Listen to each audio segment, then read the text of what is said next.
Hello everyone, today we are going to be going over the Blind 75 in C++, and today we are working with course schedule. Now, before we get started, if you're following along, feel free to take time to be able to write out the comments for whenever we are given this question.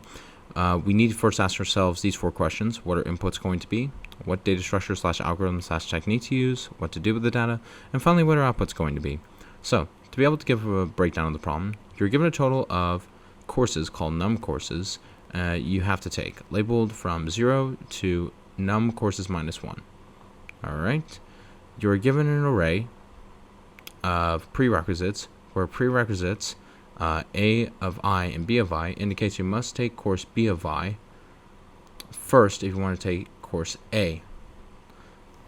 Okay, for example, if you have 0, 1, it indicates that there is that to take course 0, you first need to take 1. Okay. And return true if you can finish all the courses, otherwise return false. There we go. So we know exactly what our output is, and we are given a, especially looking like from the example, we are given a number of courses to take called num courses, and we are given an array of prerequisites of the courses with their prerequisites.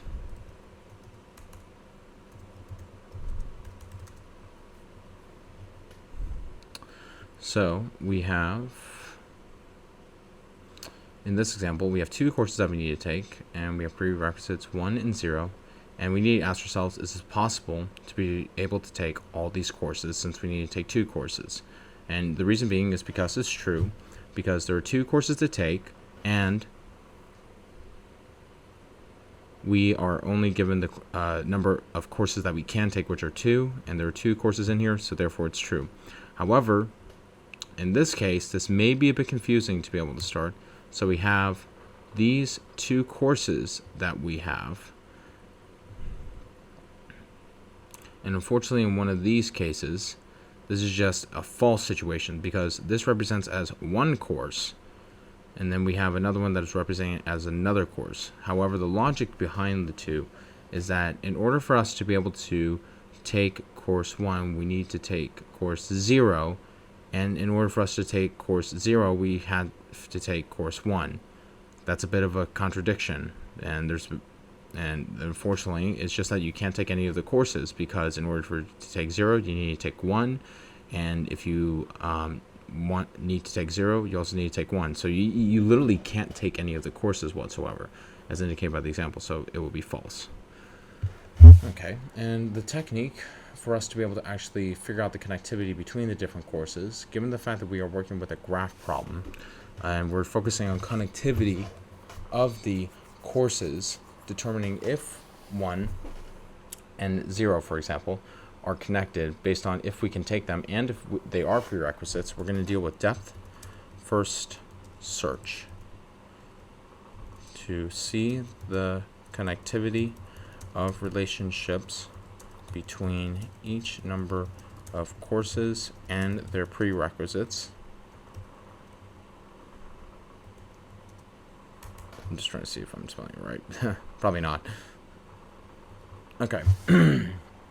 So, for the different, in general, between graph and tree problems, the 2 common most approachable techniques for the following are going to be depth first search and breadth first search.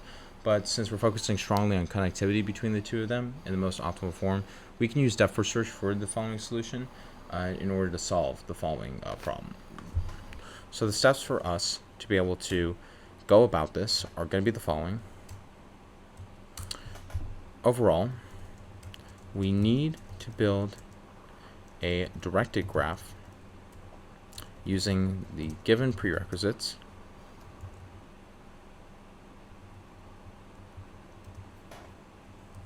Right here. There we go. And then perform depth first search on each course to check for any cycles in the graph, indicating an invalid course schedule.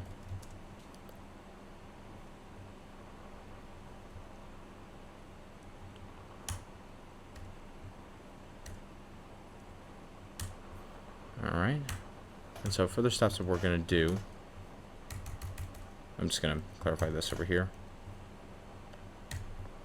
is that step 1 for a solution. We're going to build the directed graph from the courses and their dependencies. Then we're going to perform depth first search to check if there is a valid course schedule.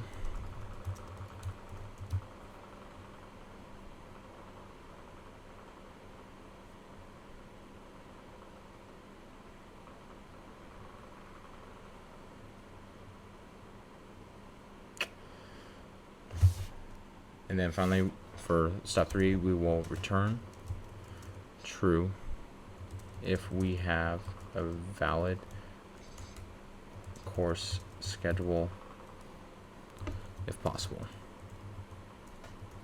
False otherwise. And I'm going to expand the steps even further to give you the structure, because we need to have our depth first search function that we are going to do some recursion on. So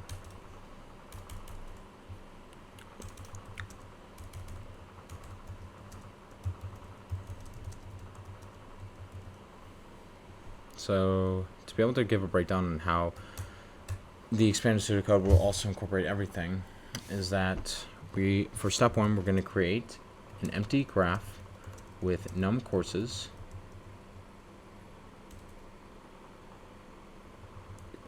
I knew I misspelled it. Ugh.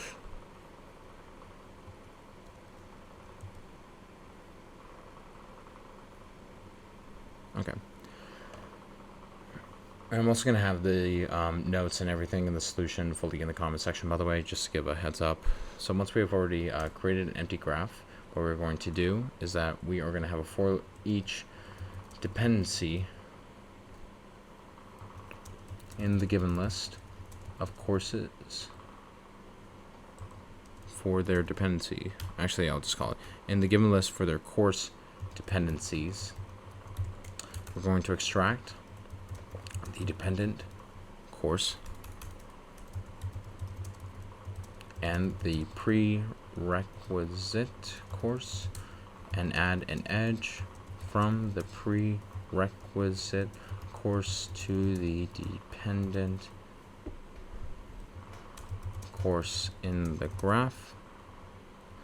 And for step 2, to perform depth first search, what we're going to do is that we're first going to create an empty visited array to track the visited nodes, and we're going to create an empty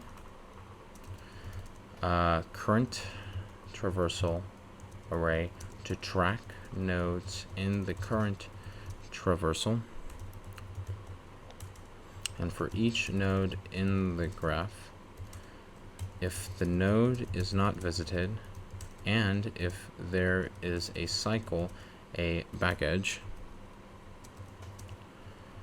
in the current traversal,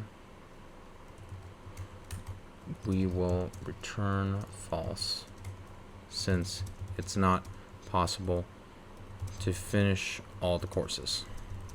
So this is also highlighting for example 2. And otherwise, we will perform depth first search on the node for the to check the connectivity. Check the connectivity of prerequisites. So for depth first search, the way how it's going to be conducted, it's going to be the following. When we perform depth first search on the current node, we're going to mark the current node as visited, and then we're going to mark the current node as visited in the current traversal. And for each neighbor of the current node, and if the neighbor is visited in the current traversal, we will return true.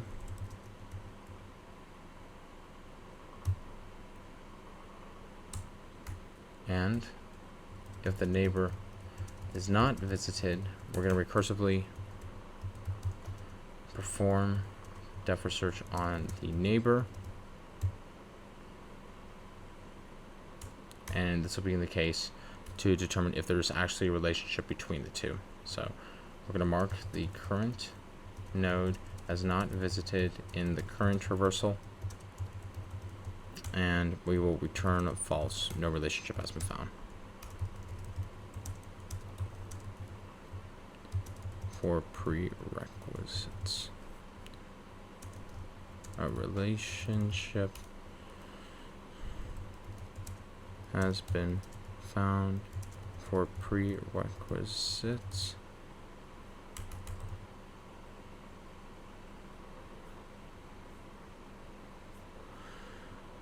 and then finally for step 3 we return true by default.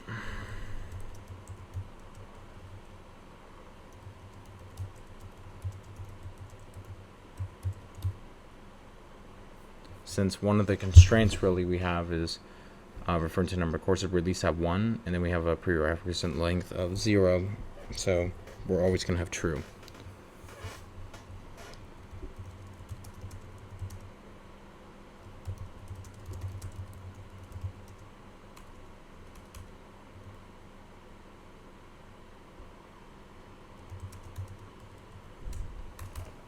Okay. So I'm just going to clean all this up for you folks. Be able to go over the steps that we were able to see. So,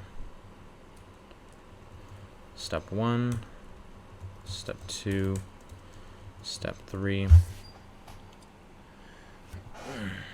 We're going to build a direct graph from the course of dependency. So the way we are going to be doing that is that we're going to create an empty graph called nodes, and the way how we're going to do this, we're going to have a vector on the inside of integers whole graph, and it's going to take in the number of courses that we can take in general.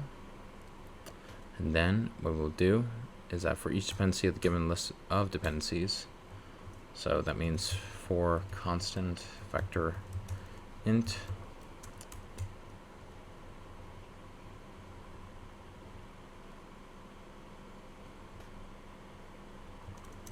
and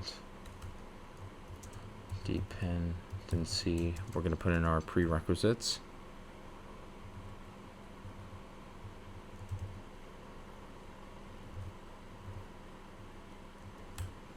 And we're going to extract the dependent course. So the way we do this is that we're going to call course dependency 0 index, and then int prerequisite.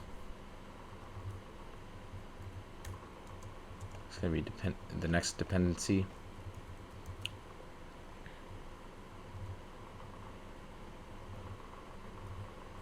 Yeah. We're going to extract the prerequisite course and the current one, and then the next one, and put it inside of our graph.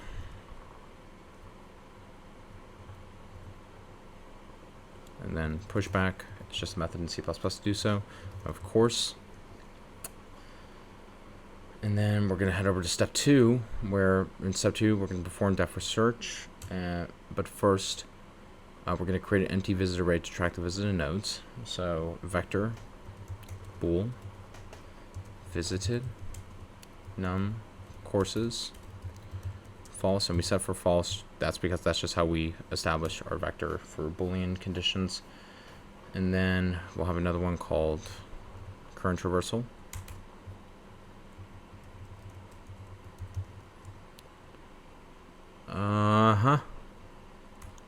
There we go. We're going to iterate over each node in our graph. So what we will do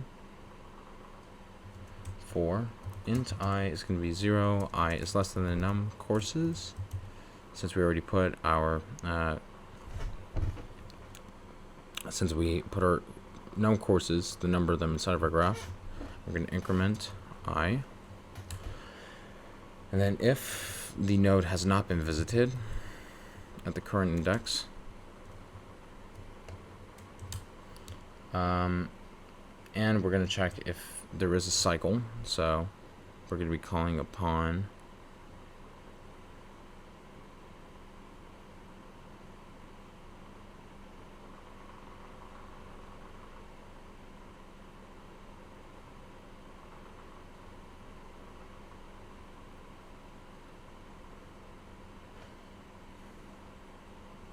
Sorry about that. Just had to double check on this and be able to think over.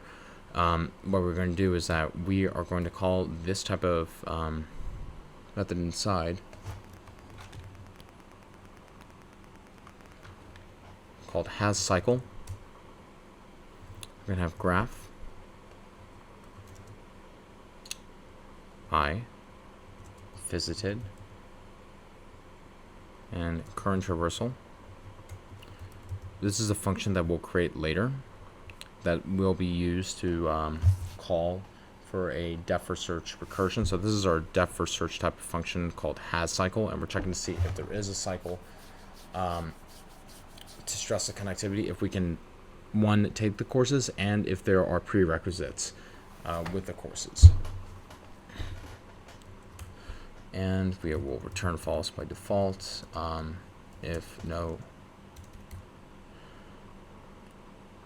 if it's not possible to take the courses, like example 2. And then moving forward by step 3, we are going to return true.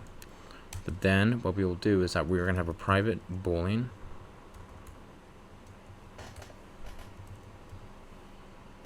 hasCycle constant vector int to indicate for our graph, much like in the case of what we created up here.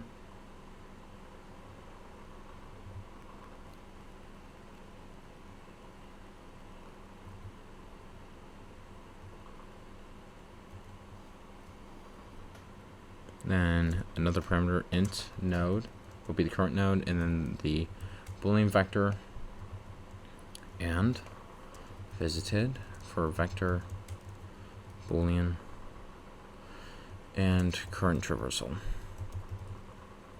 Yep, indicate for visited, current traversal. Just want to be sure I got it all right. And the way how this depth first search function is going to look is indicated by up here. I'm going to mark the current node as visited.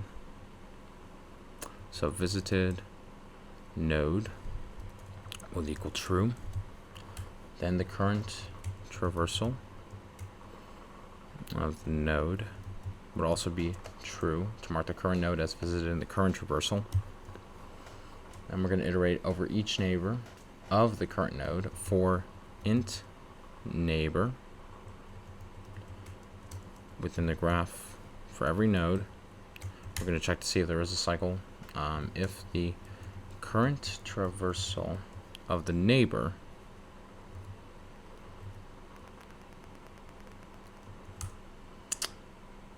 is visited in the current traversal, and we already know that there is a prerequisite relationship, we're going to return true, indicating prerequisite relationship. And then we'll also do this for if it hasn't been visited. So, and we are doing this part over here. So the way how it will look is that if the neighbor is not visited, which means if it's not visited for our neighbor, we're going to do a recursive call. Recursively perform depth first search on the neighbor. So the way how it's going to be performed is that we will determine to check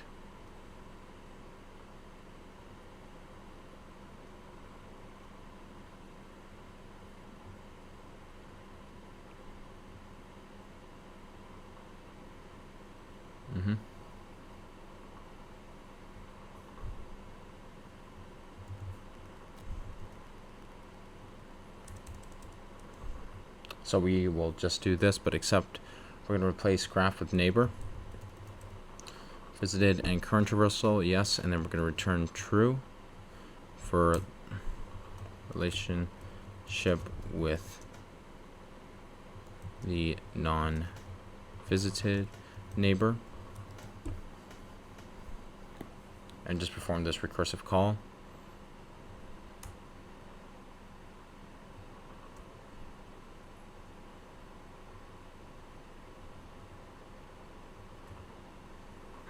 Just want to be sure if it's all lined up. And then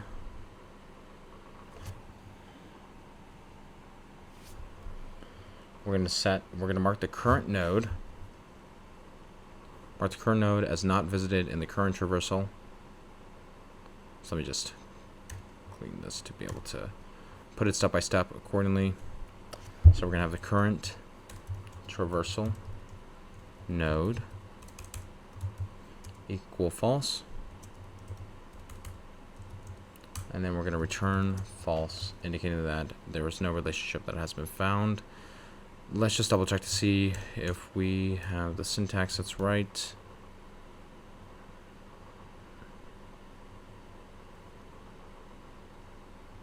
Misspelled pushback.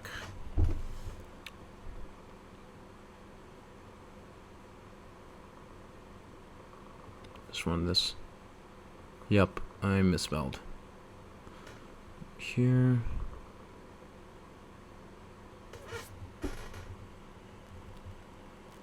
There we go.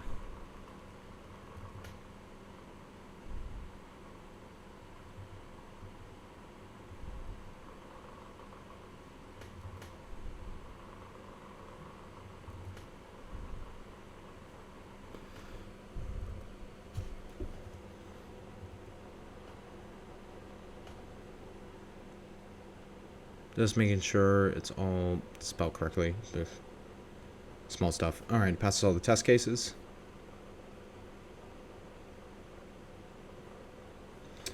Okay, so now just to give a rundown on our space and time complexity for our following solution, is that for our following solution, the time complexity of building the graph is actually going to be O of the absolute value of E, where the absolute value of E represents the number of course dependencies. In the worst case, we iterate through all the dependencies to build out the graph. And the time complexity of our depth first search as well is going to be O of V, the absolute value of V, plus the absolute value of E, where V represents the number of courses, which are the vertices, and E represents the number of course dependencies edges. In the worst case, we visit each node and traverse each edge once. So overall, our course, our time complexity is going to be O of V plus E, the absolute value of V plus the absolute value of E, which is overall simplified to O of max of the absolute value of V and the absolute value of E. While meanwhile, the space complexity is going to be O of V plus E, representing the vertices and edges, as well, indicating the number of prerequisites, as well as the number of edges within the directed graph that we have. So we have the course dependencies and the prerequisites as well to be able to check if we can actually take these courses. So yes, this was course schedule in C++. Thanks again for taking time to watch this. If you found this helpful, feel free to like and subscribe. And if you have any other questions, feel free to put them in the comment section. And as always, take care. Cheers. Bye-bye.